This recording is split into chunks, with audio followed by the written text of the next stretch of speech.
Oh no, this movie's so bad it's gonna make Craig Ferguson relapse. No!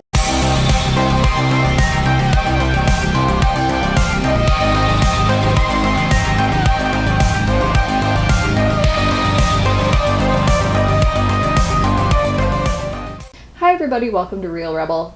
Today I am going to talk about the movie Then Came You, and it stars Kathie Lee Gifford and Craig Ferguson and Elizabeth Hurley. It is a romantic comedy. I caught it on Hulu, and the basic premise of this movie, which was written by Kathie Lee Gifford, is there is a grieving widow who is traveling Europe with her husband's ashes, and she is, just trying to see all these parts of the world that she never saw before her husband passed away, and she is dealing with her grief of her lost husband.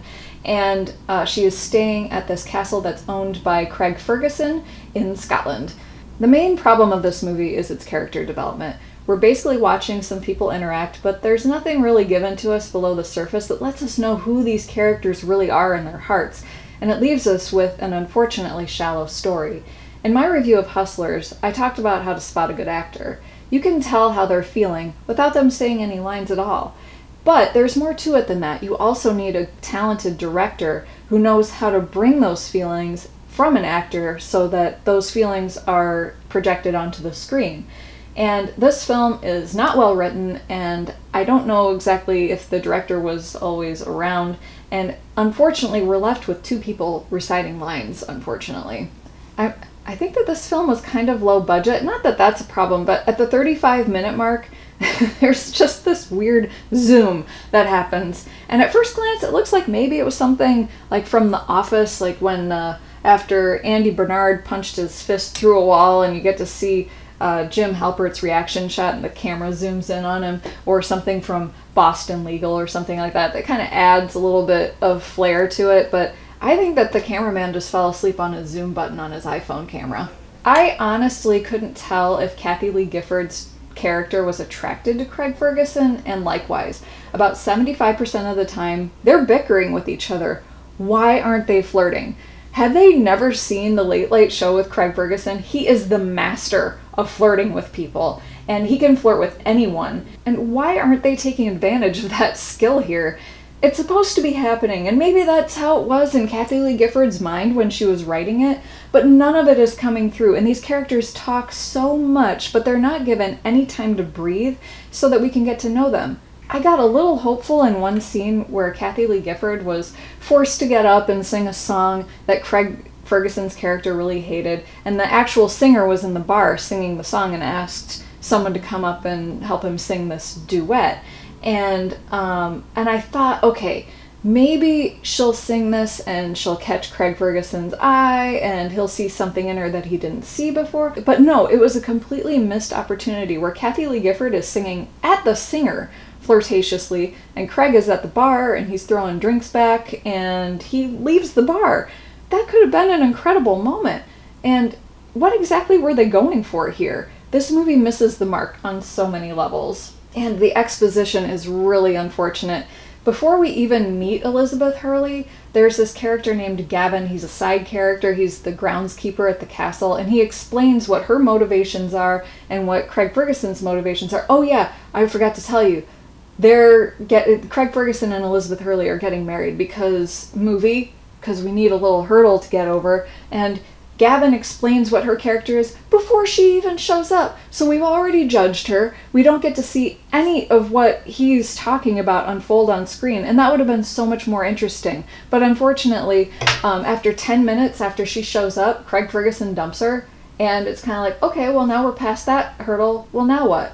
Well, how about we add in this ridiculous subplot where Kathie Lee Gifford just like, oh, is Elizabeth... No, she doesn't even realize until about 3/4 of the way through that Elizabeth Hurley is gone. But before that, she comes in with this ridiculous subplot, just kind of out of nowhere, and says to Craig, hey, do you know so-and-so, such and such woman?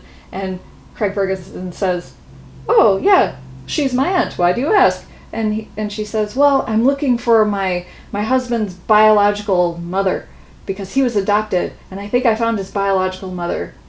Okay. Where's this going? Where'd this come from? So Kathie Lee asks Craig, will you help me find her? And he says, yeah, I'll take you over to her. So they go over, and there's this old woman sitting there, and she says, I knew this day would come. No, you didn't. No, you didn't, one-dimensional character. You didn't know that this was going to come. And she's conveniently holding a book of Kathie Lee Gifford's husband's family history. It's like, this is so stupid. It's a ridiculous subplot. It doesn't belong in this movie. It should have been cut out. So when Kathie Lee Gifford and Craig Ferguson leave that scene, I think that they left the cameras rolling, and you hear Craig say, oh, that was rather weird, strange, you know? And Kathie Lee Gifford goes, well, not to me. I thought it was rather moving. That was in the movie, and I honestly think it was them discussing the scene that they had just filmed. The characters have no major hurdles to overcome, and the lack of character arc leaves us with basically the same people that we started the movie with. Now, here's an example of a show that really excels at character development, and that show is Better Call Saul. Now, I'm not a big TV show person, but this is an excellent show with fantastic writing, just like its predecessor, Breaking Bad. And one of my favorite scenes of any show, of any movie of all time, was season 4, episode 9, and it's on the rooftop between Jimmy, who becomes Saul Goodman, and Kim Wexler. And the reason that this scene is so good is the writing that has taken place up until this point lets us, the audience, know who these characters really are, what their motivations are. These two have depth. And so all of this pent-up emotion that has been left unsaid up until this point comes to a vicious rolling boil. With Kim's pauses, we know Jimmy is saying what she doesn't want to hear. With Jimmy's accusations, we know he is projecting onto her what his brother thought of him. His explosive breakdown reveals so much of what he's chosen not to deal with. And we know what each one is thinking and where each one is coming from. It's an example of incredible writing, acting, and directing. Also, it has these brilliant reaction shots.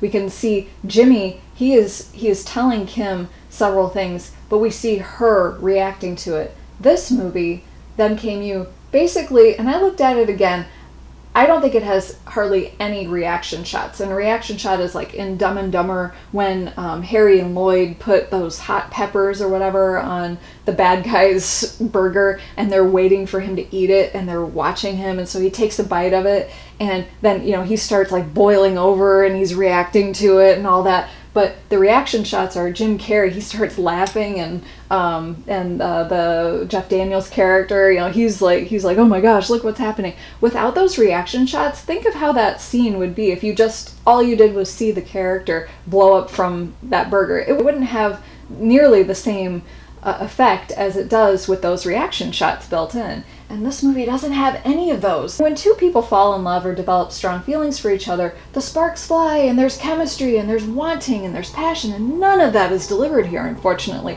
You don't fall in love because the script says you're in love. It's the filmmaker's job to show what's happening, not simply tell it.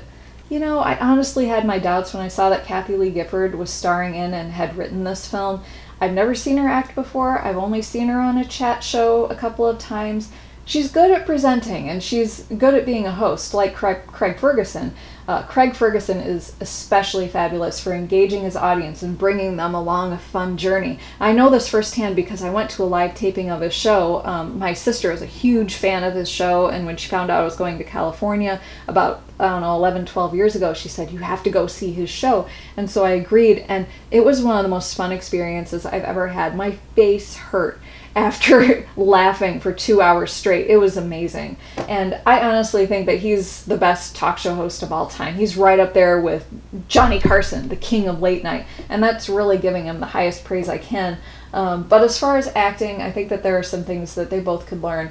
And I'm giving Then Came You one cat paw for being a poorly executed film.